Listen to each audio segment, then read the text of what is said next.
আপনি যদি একজন প্রো ভিডিও এডিটর হয়ে থাকেন সেক্ষেত্রে আপনি কিন্তু আপনার ভিডিও এঙ্গেজিং করার জন্য অনেক কিছু করতে পারেন, but as a beginner video editor আপনি কিন্তু সব কিছু করতে পারবেন না যেটা আপনি চাচ্ছেন। এমন অবস্থায় একটা পদ্ধতি আছে যেটা আই থিঙ্ক আপনার ভিডিওকে কয়েক গুণ বেশি এঙ্গেজিং করবে, সেটা হচ্ছে পুরো স্ক্রিনটা কভার করে যেগুলো ইম্পর্টেন্ট ওয়ার্ড বা সেন্টেন্স সেগুলো টেক্সট আকারে দেওয়া। সো এই টেক্সট আকারে দেওয়ার ক্ষেত্রে আপনি কিন্তু বিভিন্ন ধরনের ব্যাকগ্রাউন্ড ইউজ করতে পারেন। আপনি গ্রিড ব্যাকগ্রাউন্ড ইউজ করতে পারেন, গ্রেডিয়েন্ট ব্যাকগ্রাউন্ড ইউজ করতে পারেন, বিভিন্ন প্যাটার্ন লাইক জিওমেট্রিক যে প্যাটার্নগুলো আছে সেই ধরনের ব্যাকগ্রাউন্ড ইউজ করতে পারেন, বিভিন্ন অ্যাবস্ট্রাক্ট ব্যাকগ্রাউন্ড ইউজ করতে পারেন, অথবা একদম মিনিমাল জাস্ট সলিড কালারের একটা ব্যাকগ্রাউন্ড ইউজ করতে পারেন। বাট পার্সোনালি আমার কাছে যেটা মনে হয়, আপনি যদি গ্রিড এবং গ্রেডিয়েন্টের সমন্বয়ে একটা ব্যাকগ্রাউন্ড তৈরি করেন এবং সেটা ইউজ করেন, সেটা কিন্তু দেখতে অনেক বেশি এঙ্গেজিং লাগে। আপনারা অনেক বড় বড় ইউটিউবারদের ভিডিওতেও এরকম কিন্তু ব্যাকগ্রাউন্ড দেখে থাকবেন। সো এটা আমি আফটার ইফেক্ট আজকে তৈরি করে দেখাবো কিভাবে তৈরি করতে হয়। সো চলুন চলে যাই আফটার ইফেক্টের স্ক্রিনে এবং তারপরে দেখাচ্ছি যে কিভাবে আপনারা এই ব্যাকগ্রাউন্ডটা তৈরি করতে পারবেন। সো আমরা আফটার ইফেক্টে চলে আসছি, নিউ একটা প্রজেক্ট আমরা ক্রিয়েট করবো, নিউ কম্পোজিশন। এবং এখান থেকে যেহেতু আমি নর্মাল যেটা সাইজ 1920 by 1080, সো এটা ডিফল্ট রাখবো এবং এখানে আপনার 1 সেকেন্ড কিন্তু বাই ডিফল্ট দেওয়া যায়, 5 সেকেন্ড নিয়ে দিই, 1 সেকেন্ড খুবই ছোট হয়ে যায়। ওকে, সো আমাদের এখন প্রথমে যেটা করতে হবে, আমাদের একটা সলিড লেয়ার নিতে হবে। সো এখান থেকে আমরা একটা সলিড লেয়ার নিয়ে নিলাম এবং এখানে এরকম হালকা গ্রে টাইপের নিয়ে নিলাম। ওকে, তারপরে আমরা ইফেক্টে যাব এবং এখানে সার্চ করবো গ্রিড। সো ইফেক্ট যখন এখানে না পান তাহলে যে উইন্ডোজ যে অপশনটা আছে এখান থেকে নিয়ে আসতে পারেন। সো এটা যেটা জাস্ট গ্রিড, এখানে কিন্তু অনেক ধরনের গ্রিড লেখা আছে, বাট জাস্ট যেটা গ্রিড এটা আমরা এখানে ড্র্যাগ এন্ড ড্রপ করবো এবং এখান থেকে আমরা কর্নার পয়েন্ট যেটা এটা উইথ ওয়াইড স্লাইডার এটা দিয়ে দেবো এবং আমরা এখানে ইনক্রিজ করব। এটা আপনাদের বুঝতে হবে বা আপনাদের দেখতে হবে যে আপনি আসলে কি পরিমাণ চাচ্ছেন এটা। সো আমি এখানে লাইক 97.5, এটা ঠিক আছে। ওকে, সো এখানে অপাসিটি আমরা 75 দিয়ে দেবো এবং এখান থেকে আমরা ওভারলে দেবো। এখন কিন্তু এরকম আসছে। এরপরে আমরা যেটা করব, আবার আমরা যাব হচ্ছে ইফেক্ট অ্যান্ড প্রিসেট প্যানেলে এবং এখান থেকে সার্চ দেবো গ্রেডিয়েন্ট এবং এখানে যেটা গ্রেডিয়েন্ট র্যাম্প এটা আমরা এখানে ড্র্যাগ এন্ড ড্রপ করবো এবং এটা এখানে যেটা আমরা করবো, এখানে কিন্তু আমরা কালারটা সিলেক্ট করবো মেনলি। সো এখানে আমি উপরে ব্ল্যাক থাকলো এবং আমি এখানে ব্লু সিলেক্ট করতেছি। এর কারণ হচ্ছে যেটা ব্লু আমি ইন ফিউচারে যদি আমার চ্যানেল গ্রো করে সেক্ষেত্রে ব্র্যান্ড কালার আমরা ব্লু দিব এবং ব্লুর সঙ্গে কিন্তু ব্ল্যাক অথবা রেড ভালো লাগবে। সো আমি রেড দিচ্ছি অ্যাকচুয়ালি। এর কারণ হচ্ছে আমরা টেক্সট ব্ল্যাক দিব ফিউচারে, সো বা নর্মালি হোয়াইট বা ব্ল্যাক দিই। সো ব্ল্যাক দেওয়ার ক্ষেত্রে যেন আমরা বুঝতে পারি ভালো মতো, এই জন্য এটা দিব এবং এখান থেকে যেটা করবো ব্লেন্ড উইথ এটা 75% এটাও দিয়ে দেবো। সো এখানে কিন্তু আমাদের যেটা আমরা চাচ্ছিলাম যে গ্রেডিয়েন্ট এবং গ্রিডের সমন্বয়ে একটা ব্যাকগ্রাউন্ড, সেটা কিন্তু আমাদের তৈরি হয়ে গেছে।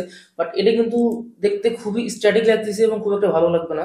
সো সেক্ষেত্রে আমরা আরেকটু যেটা ইনক্রিজ করবো এটার ভালো লাগাটা, সেক্ষেত্রে আমরা প্রথমে নয়েজ অ্যাড করব। সো নয়েজ অ্যাড করলাম এবং এখানে দেখবো যে নয়েজ কত পার্সেন্ট ভালো লাগতেছে। I think yes 3%, 4% I think perfect noise. এখন কিন্তু নয়েজ অ্যাড করে ফেললাম। এরপরে যেটা নয়েজ অ্যাড করার পরে কিন্তু স্ট্যাটিক থাকতেছে, নয়েজ অ্যাড হয়েছে, একটা ইফেক্ট আসছে, বাট কিন্তু আমাদের যে মেইন ব্যাকগ্রাউন্ডে স্ট্যাটিক থাকবে। এই জন্য আমরা একটু মোশন অ্যাড করব, যেটার কারণে যেটা আমাদের অ্যাড করতে হবে সেটার নাম হচ্ছে টার্বুলেন্ট ডিসপ্লেস। সো এই যে টার্বুলেন্ট ডিসপ্লে, টার্বুলেন্ট নয়েজ কেমন আছে এটা না, টার্বুলেন্ট ডিসপ্লেসটা এটাও আমরা এখানে ড্র্যাগ এন্ড ড্রপ করবো এবং এটা থেকে ভয় খাওয়ার কিছু নয় যে এরকম হয়ে গেল। সো এখানে আমরা যেটা করবো অ্যামাউন্ট দিয়ে দেবো 10, সাইজও দিয়ে দেবো 10। সো অ্যামাউন্ট এবং সাইজ দেওয়ার পরে কিন্তু দেখতে পারবেন যে এরকম আসছে, একটু কিন্তু লাইক মুভ করছে বাট অ্যানিমেশন হচ্ছে না বা কনস্ট্যান্ট মুভ করতেছে না আর কি। সো সেক্ষেত্রে আমরা যেটা করবো অপশন অথবা অল্ট এবং ইভলিউশন এখানে ক্লিক করব। সো এখানে কিন্তু এরকম একটা অপশন চলে আসছে। এখানে আমরা যেটা করব, আমরা দিব টাইম স্টার। এখানে আমি 250 দিচ্ছি, 250 আমার কাছে বেটার লাগছে। সো এখানে যেটা, এখানে কিন্তু এই যে যত আমরা ইনক্রিজ করবো 250টা টাইমের সঙ্গে সঙ্গে তত কিন্তু আমাদের এটা মুভ হবে। সো আপনি এটা চেঞ্জ করে করে দেখবেন যে আপনার কত প্রয়োজন হচ্ছে বা কোনটা আপনার কাছে বেটার মনে হচ্ছে। সো তারপর আমরা বাইরে এক জায়গাতে ক্লিক করবো। এখন কিন্তু আমাদের কিন্তু ব্যাকগ্রাউন্ডটা তৈরি হয়ে গেছে। সো আমি যদি প্লে করি তাহলে কিন্তু যেহেতু খুব ছোট স্ক্রিন বুঝতে পারবে না, বাট আপনি যদি বড় করে দেখতে পারবেন যে এখানে হালকা মুভ হচ্ছে এবং একটা নয়েজ আছে। এই ব্যাকগ্রাউন্ডের উপরে যদি আমরা কোনো টেক্সট দিই, নর্মাল প্লেন ব্যাকগ্রাউন্ডে থেকে এই ব্যাকগ্রাউন্ডটা অবশ্য বেটার মনে হবে। বাট আমি এখানে আরেকটা কাজ করবো, সেটা হচ্ছে আমাদের কিন্তু টেক্সটটা থাকবে মাঝখানে, আমরা কিন্তু কোনো সাইডে বা উপরে নিচে ভেবে দিব না, ফোকাস যেহেতু মাঝখানে মাঝখানে দিব। সো এখানে আমি একটা জিনিস অ্যাড করবো, সেটা হচ্ছে ভিনেদ নাম। এটা অ্যাকচুয়ালি উচ্চারণ আমি নিজেও ঠিক মতো জানি না, ভিনেদ বা ভিগনেদ এরকম কিছু একটা হবে। সো এখানে যেটা করব, অ্যামাউন্ট দিব হচ্ছে -1।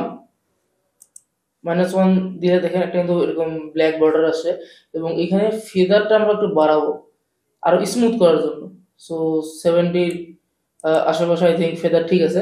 সো এখানে যেটা হলো, আমরা অ্যামাউন্ট -1 দেওয়ার কারণে যেটা হচ্ছে, আমাদের চতুর্পাশে কিন্তু একটা ব্ল্যাক চলে আসছে, যার কারণে মিডিলে ফোকাস কিন্তু সব থেকে বেশি হবে।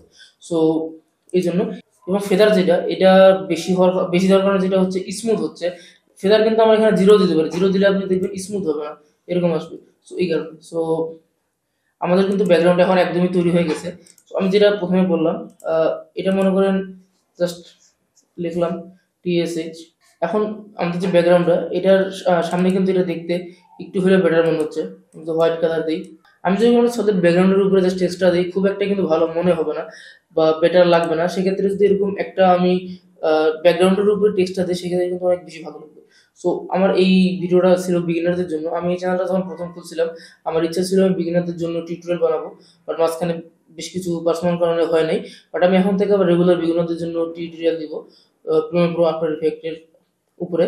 সো যদি এই ভিডিওটা ভালো লাগে থাকে এবং আপনি একজন বিগিনার হন, এবং ফিউচারে যদি আপনার মনে হয় যে আমার টিউটোরিয়ালগুলো কাজে লাগবে, তাহলে আমার চ্যানেলটা অবশ্যই সাবস্ক্রাইব করতে পারেন। ধন্যবাদ।